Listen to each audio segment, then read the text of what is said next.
आपल्या परिसरातील बातम्या पाहण्यासाठी आजच आमच्या डीजी सह्याद्री न्यूज चॅनलला यूट्यूबवर सबस्क्राईब करा आणि बेल आयकॉन प्रेस करा.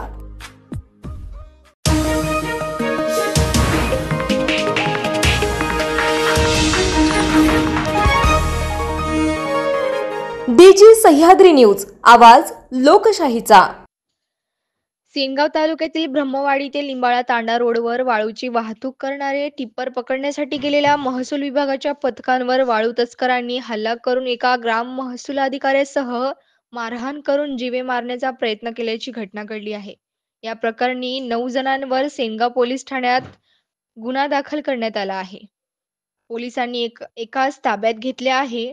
तसेच यामध्ये 2 टिप्पर मधून वाळू वाहतूक केली जात असल्याचे आढळून आले आहे. या पथकाने दोन्ही टिप्पर थांबवून पोलीस ठाण्यात नेण्यास सांगितले असता तेथे आलेल्या 9 जणांनी पथकातील कर्मचाऱ्यांना मारहाण केली. तसेच तलाठी वसंत जाधव यांची कॉलर पकडून मारहाण केली.